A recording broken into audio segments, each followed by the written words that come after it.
How about our football team? How about the Rebs? Don't let us get hot, right? Felt a lot of pressure after last night's performance by our football team. I'm just kidding. I was really inspired by just how the community got around our football team and Jackson and his leadership. I thought it was incredible in the way they just stuck with it, even though some people started to doubt them. I think there's a lot to be learned from that, and and that's why you have to stay consistent and tight within your unit, because sometimes the work you don't get to see the fruits of your labor right away.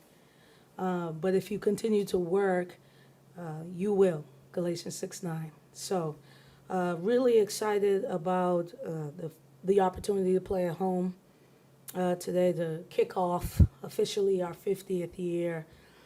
After the game in Paris, definitely got to the drawing board, and like I said, I would use that opportunity to get some really good film, and we can be able to chew on it for as long as we need to, because we know our goals and where we're trying to go.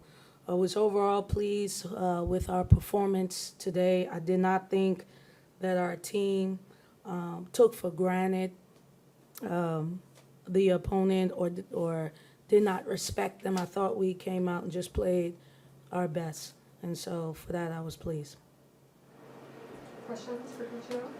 From a teaching standpoint as a coach, how do you go about that on games like today? How do you prepare yourself when your team is going to come out or did come out and dominate from the very beginning? How do you use that as a teaching opportunity? Well, here's the thing. We are playing a really tough schedule, you know that. And so for us, these are one of the games, where I call them teaching games, where you have an opportunity to play a lot of people, work on certain things, and put ourselves in a situation where we feel good about ourselves with the film that we watch the following day, whenever we're done with our off day. But you cannot underestimate any team. Grambling State was just in here doing their thing. I mean, it's going on all over the country. That's why you play the game, because you don't know who's going to win. And one of the quotes that we have up on top of our board is respect all, fear none. So as far as we were concerned, we felt like we were going to get UAPB's best punch. And I know the score doesn't show that, but I understood what they were trying to do. I think I commend the coach. She just got there and has a brand new team, and they seem incredibly organized, and our defense is just really, we're building it and getting some good things off of it. So it's not hard, because you just focus on the things that you need to focus on as far as playing our style of basketball, no matter what. We never looked at the score, not one time. We just locked in and played our style.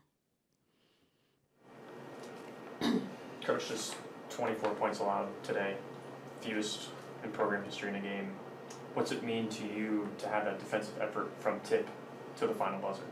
Well, I felt good. These are the type of games where you can get kind of pissed off, especially if you feel like your team is not respecting the opponent, or and I think Pine Bluff does a good job of making you play not how you really want to play.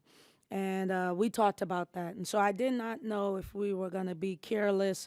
Initially we were turning that thing over left and right. And so I was not happy with that. Once we got calm and started to just play our game, I thought a lot of good things came about for us. We are a team that's still learning a lot about each other. How we look now, we will not look in January. And I'm just not talking about the players. I'm talking about me. Like, I learned a lot in Paris about our team that I did not know. And so that's the beauty of non-conference. You want to win as many games as you can, but ultimately you're preparing yourself for the Southeastern Conference, and we all know it's the best league in the country. So every day we're putting ourselves in position to watch film, get better, work on the things that we need to work on, and grow. It's always about KK and Maddie and Kennedy or Toddy. Yeah. But what about Ayana today and Yep. Christine and their efforts. What did you see from them that you liked? Well, we really need Yolett to come and have a good game for us. So, and she's been working diligently, and she's a junior, and she is the one that made those big threes when we beat Stanford. So, she was due for a good game because she's been working pretty hard. Christine, I just absolutely love her. If you spend any time with Christine, you'll know why. I mean, she's just an awesome human being. Just fun to be around, super positive, works hard. So I was also really glad that she had a good game. This is a young lady that did not play for 2 years. So essentially, this is her first year being on the stage, and I'm excited to see her growth. A lot about KK's injury and comeback, but maybe that gets Star overlooked. I think it was like a year, 7 months, and almost 30 days, and she had played a game up until USC. Yeah. What did you see from her in the offseason that deserves a start in your lineup? Yeah, and KK is a starter for us. She just overslept, so we had to do what we had to do.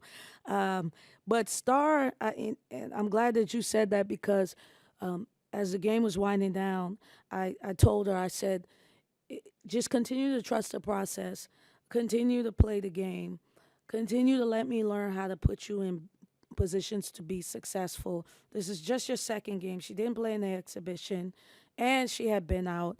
And I think her best is yet to come. And if she continues to trust that, we'll continue to go with her because I believe in her. I know what she's capable of, and I think that she's just going to continue to get better every time. That is what I love about this team. This team is not playing our best basketball, and that is not coach speak. When we dissected that film from Paris, I mean, we saw the mistakes that we made that we could have done, and the game could have gone differently, right? And I think probably SC did the same thing. I'm not taking anything away from them. I just think that the potential is huge with this group, but potential doesn't mean anything if you don't work at it. And so my job as a leader is just to continue to make sure that we stay humble and hungry and we work at it every day.